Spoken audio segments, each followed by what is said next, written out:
Haleluya, puji Tuhan, salam damai sejahtera di dalam cinta kasih daripada Tuhan Yesus Kristus. Dan sekaligus saya ucapkan selamat pagi, Selasa pagi hari ini, tanggal 5 Desember 2023. Kita bersyukur kepada Bapa kita Tuhan Yesus.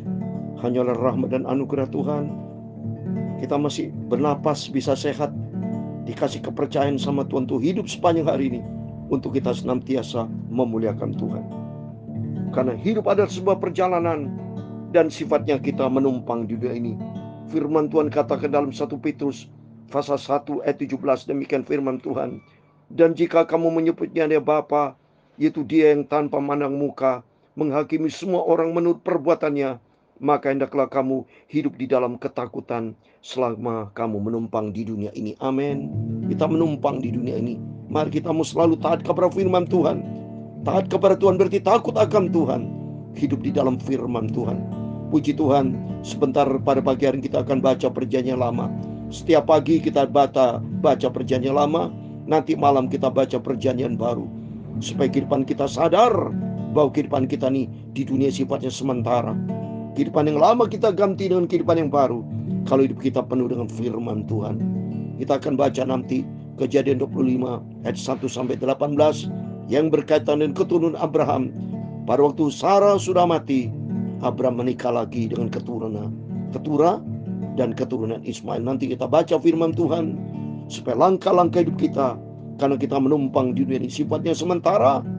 Firman Tuhan katakan dalam Yakobus pasal 4 ayat 14, kita hidup seperti apa? Seperti uap, saudara. Sebentar kelihatan, sebentar tidak kelihatan. Manusia seperti bunga rumput yang sebentar akan kering. Untuk itu sebelum kita berakhir, mari hiduplah di dalam kebenaran firman Tuhan. Investasikan kehidupanmu untuk masalah-masalah yang kekal. Itu hanya di dalam nama Tuhan Yesus Kristus. Saya Pastor Yakub Rahmat, kami nyanyikan sebuah pujian. Oh Tuhan, pimpinan langkahku. Amin.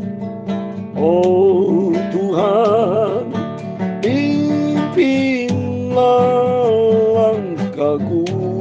Amin, haleluya. Ku tak berani jalan sendiri. Amin, haleluya.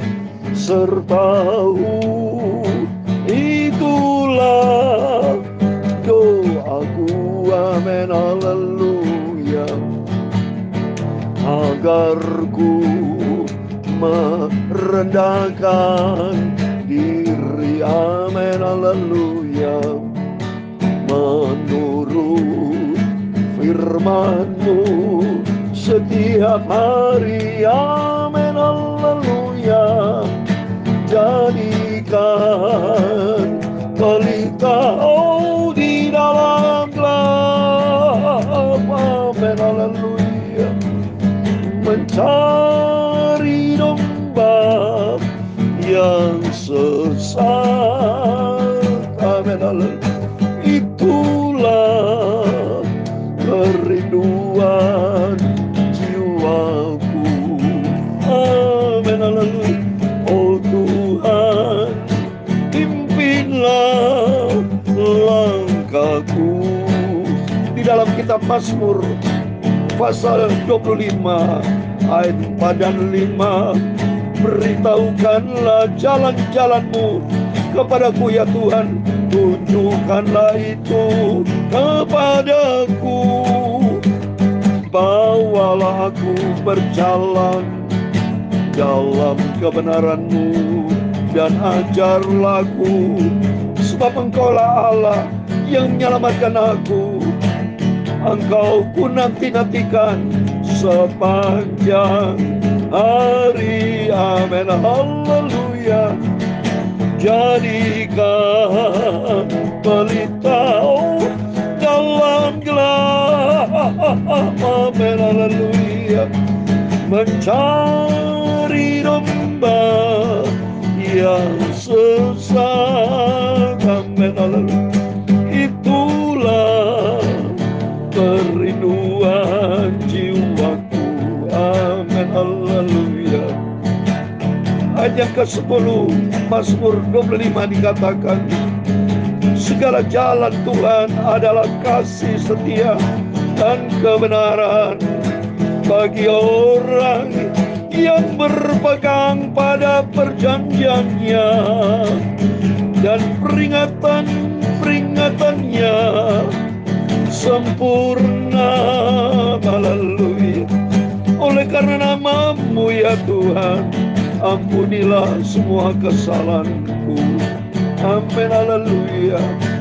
Sucikan hatiku, pikiranku, mulutku ya Tuhan. Untuk kami mau baca firman-Mu yang maha kudus. Amin. Haleluya. Ya Tuhan, punya mula kebesaran dan kejayaan, kehormatan, kemakmuran dan keagungan. Ya segala-galanya yang ada di langit dan di bumi, ya Tuhan, punya mula kerajaan. Amin. Haleluya. Dan Engkau yang tertinggi itu melebihi segala-galanya sebagai kepala. Sebab kekayaan dan kemuliaan berasal daripada-Mu, dan Engkaulah yang berkuasa atas segala-galanya. Amin. Haleluya. Dalam tangan-Mu lah kekuatan dan kejayaan. Amin. Haleluya. Dalam tangan-Mu lah kuasa membesarkan dan mengukuhkan segala-galanya. Sekarang nyala kami dalam nama Tuhan Yesus Kristus. Kami bersyukur kepada-Mu dan memuji nama-Mu yang agung itu. Terima kasih Tuhan. Ampuni semua dosaku, semua salahku, semua kekilafanku Bapa. Basuhlah hidupku, sucikanlah hidupku ya Bapa-Ku Yesus. Bawalah aku selalu dalam kebenaran-Mu. Amin. Haleluya. Sampai aku masuk dalam kerajaan surga. Amin. Sampai aku masuk dalam kerajaan-Mu di surga.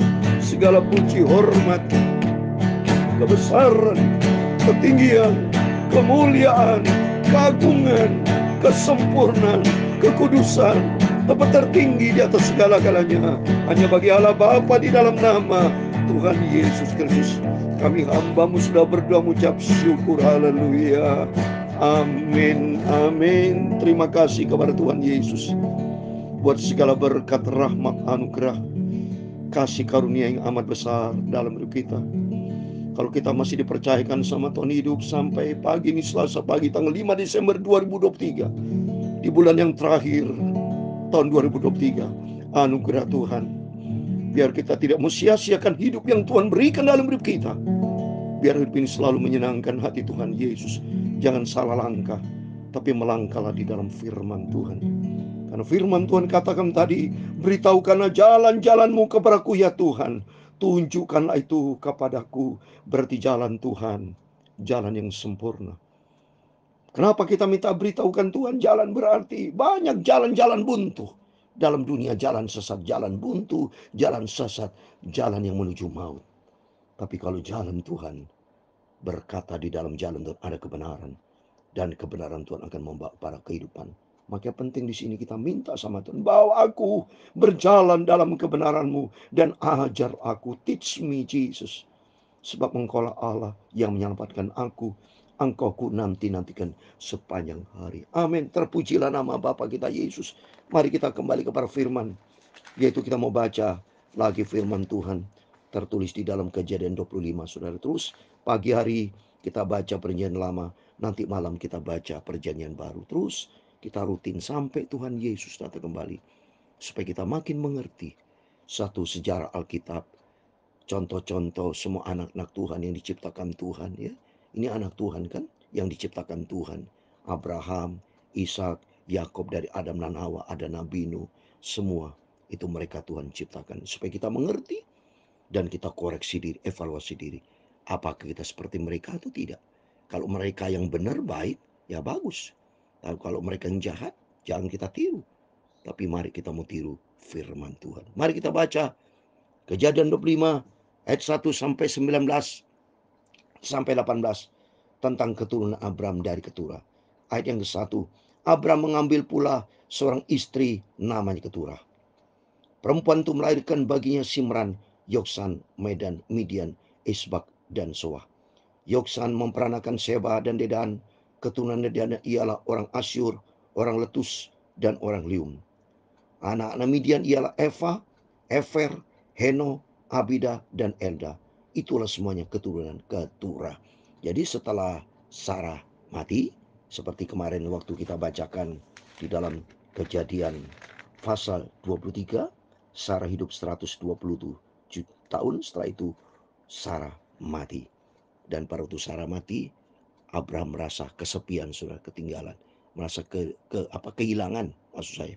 Sedih dia, menangis dia kan, ya kehilangan ya istri tercinta yang Tuhan berikan ya, itu saudara tirinya ya, ya saudara tiri.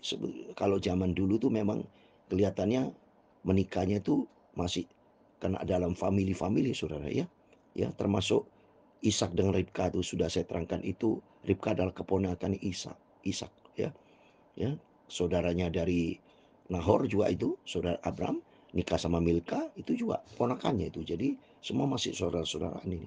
Ya, tapi kalau Keturah ini, kalau saya lihat ini, jangan-jangan dia memang tidak disebut ya keturunan siapa. Tapi kalau saya punya analisa, jangan-jangan apa keturunan dari Kain mungkin saudara. Karena di sini alasan saya, di sini disebut ada nama Heno. Ya Heno di Kejadian 25 ayat yang keempat dikatakan ini anak-anak Midian ialah Eva, Efer, Heno. Nah, Heno, Abi, dan Elda. Itulah sebabnya keturunan Keturah. Nah, kalau kita baca di Kejadian pasal yang coba saya mau baca ya. Kejadian pasal yang keempat, ayat 14 itu ayat 17, 17, 18, 17. Kain bersetubuh dengan istrinya dan mengandunglah perempuan lalu melahirkan Heno. Nah, apa ini Heno di sini ya? Ya, karena dari sini kalau Heno dia dalam Alkitab kan diangkat sama Tuhan ya, diangkat Tuhan, tidak disebut keturunan. Tapi kalau ini ada Heno ini keturunan, jangan-jangan ya mungkin ya. Tapi karena ada disebut sini ya. Ya, terus berikutnya ayat yang kelima, Abram memberikan segala harta miliknya kepada Ishak. Nah, jadi jelas karena Ishak di dalamnya adalah anak perjanjian, ya.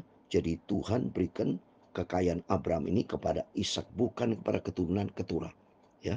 Karena keturunan kan dari istri kedua boleh bilang ya, atau istri ketiga atau istri keberapa nih Abram ini, ya. Jadi pertama kan Sarah, ya, terus ada Hagar, ya, terus Keturah, ya. Nah, jadi ini Tuhan tidak mau, jadi Tuhan tetap berikan kepada istri yang pertama, Sarah punya anak Ishak sebagai anak perjanjian ya.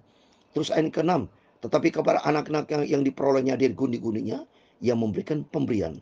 Kemudian ia menyeru mereka masih pada waktu ia hidup, meninggalkan Ishak anaknya dan pergi ke sebelah timur, ke tanah timur. Jadi keturunannya semua ya, dia pergi ke sebelah timur, ke tanah timur ya. Kalau saya lihat ini semua daerah timur tengah, saudara, daerah-daerah ini ya. Tapi kekayaan Abram diberikan kepada Ishak, supaya kita jelas ya. Jadi Abram ternyata punya istri Sarah, dan kuniknya tuh hambanya ya. Pada waktu Sarai, namanya Sarai ya, dia mandul, dia ngomong kepada Abram kan, ya sudahlah aku berikan Hagar hambaku ya untuk menjadi istrinya, lahirlah Ismail.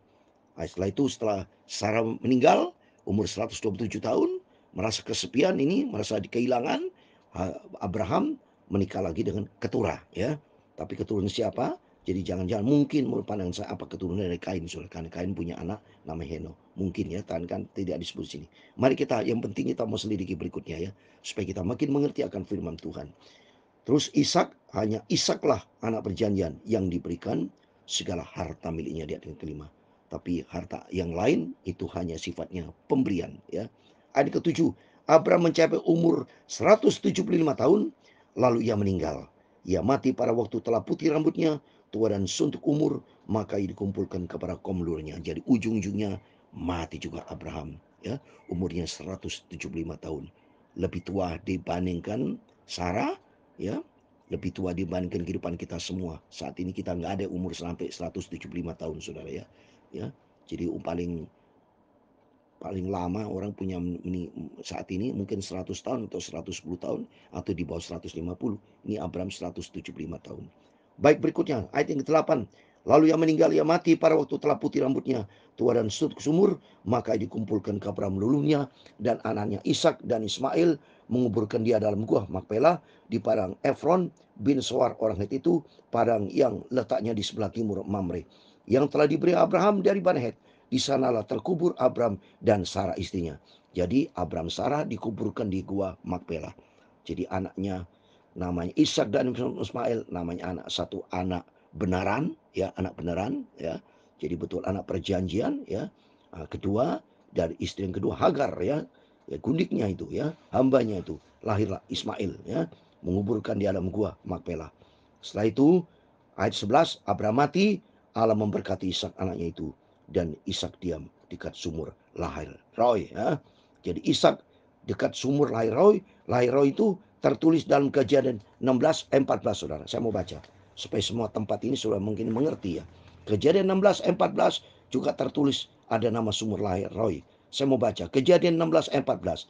Sebab itu sumur tadi disebutlah orang sumur lahir Roy, letaknya antara Kades dan Berea. Ya, terus berikutnya ayat 12.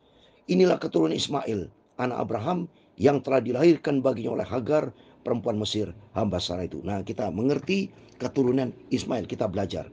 Apa keturunan Ismail? Ayat 13. Inilah nama anak Ismail, disebutkan menurut urutan lahirnya. Nebayot, anak sulung Ismail, selanjutnya Kedar, Abdel, Mibsam, Misima, Duma, Masa, Hadad, Tema, Yetur, Nafis, dan Ketma. Ayat 16. Itulah anak-anak Ismail, dan itulah nama-nama mereka menurut kampung mereka dan menurut perkemahan mereka, 12 orang raja masing-masing dengan sukunya. Jadi jumlahnya 12 anak Ismail, saudara. Seperti dari keturunan Yakub punya anak 12, ya. Ini juga melahirkan anak raja. Dan kalau saya lihat keturunan Ismail, nanti kalau kita lihat dalam sejarah, itu ada keturunan Arab itu dari Ismail. Jadi kalau orang Arab betul-betul mengagung-agungkan keturunan dari Ismail, ya. Karena Ismail juga anak daripada Abraham sesuai firman Tuhan. Dan umur Ismail ayat 17, ya ialah 137 tahun. Sudah itu ia meninggal, ia mati dan dikumpulkan kaum kepada kaum luar. Ayatnya ujungnya kematian juga. 18, mereka itu mendiami daerah daerah Hawilah sampai ke Syur yang letaknya sebelah timur Mesir, ke arah Asyur. Mereka menetap berhadapan dengan semua saudara mereka. Kalau kita lihat Hawilah di dalam Kejadian, Hawilah itu tempatnya emas, saudara, ya. Kalau kita buka di dalam Kejadian pasal yang kedua, ternyata Hawilah itu daerah emas, saudara. Hawilah, Kejadian pasal 2 ayat 11 dikatakan, yang pertama namanya Pison, yang mengelilingi seluruh tanah Hawilah, tempat emas ada. Jadi kesimpulan saya dari sini daerah Timur Tengah, saudara, ya. Dan kita di sini kita bisa belajar rahasia firman Tuhan, sejarah Abraham mati dan Ismail mati, dan sampai detik ini manusia mati. Tapi kita firman Tuhan dalam Ibrani 9 ayat 27, ingat di balik kematian ada penghakiman. Di sini kita belajar ujungnya manusia akan mengalami suatu kematian. Tapi bagi saya sebagai hamba Tuhan dalam nama Tuhan Yesus, saya minta kepada Tuhan, kalau Tuhan berkenan, saya menantikan kedatangan Tuhan Yesus, bukan menantikan kematian. Karena saya merindu berjumpa dengan Tuhan. Termasuk Bapak Ibu, mari minta kepada Tuhan, menantikan kedatangan Tuhan, yaitu dipanggil sama Tuhan, rapture, diangkat hidup-hidup, ya. Kalau sampai mati meninggalkan istri anak kan sedih. Tapi saya ingin membangun keluarga yang sehat, rohani sehat, jasmani sehat. Suami istri anak semua hidup rohani sehat, takut akan Tuhan, hidup di dalam kebenaran firman Tuhan. Dan kalau Tuhan berkenan, diangkat sama Tuhan, rapture, seperti di dalam 1 Tesalonika pasal 4 ayat 17, ya. Sudah sering kali saya bacakan sekali lagi. 1 Tesalonika pasal 4 ayat 17, itu firman Tuhan katakan bahwa kita yang masih hidup ini, mari, sesudah itu kita yang hidup, yang masih tinggal, akan diangkat bersama-sama dengan mereka dalam awan menyongsong Tuhan di angkasa. Demikian kita akan selama-lamanya bersama-sama dengan Tuhan. Amin. Mari kita minta sama Tuhan. Supaya Tuhan kalau berkenan kita rapture. Tapi asal hidup di dalam kebenaran firman Tuhan, menyenangkan hati Tuhan Yesus. Hari demi hari kita melangkah. Tuhan, pimpin hidupku untuk kami melangkah di dalam kebenaran Tuhan. Amin. Oh Tuhan, pimpinlah langkahku. Amin. Haleluya. Ku tak berani jalan sendiri. Amin. Haleluya. Sertamu itulah doaku. Amin. Terima kasih Tuhan. Amin. Aku serahkan hidupku dalam tangan Tuhan Yesus. Amin. Haleluya. Menurut firman-Mu setiap hari. Amin. Haleluya. Jadikan pelita di dalam gelap, mencari domba yang sesat. Mari kita mau cari jiwa buat kerajaan Allah. Itulah kerinduan jiwaku. Amin. Haleluya. Tuhan memberkati engkau dan melindungi engkau. Tuhan menyinari engkau dengan wajah-Nya dan memberi engkau kasih karunia. Tuhan menghadapkan wajah-Nya kepadamu dan memberi engkau damai sejahtera. Bapa kami yang di surga, dikuduskan nama-Mu, datanglah kerajaan-Mu, jadilah kehendak-Mu di bumi seperti di surga. Berikan kami pada hari ini makanan kami yang secukupnya, dan ampunilah kami akan kesalahan kami, seperti kami juga mengampuni orang yang bersalah kepada kami. Dan janganlah membawa kami ke dalam pencobaan,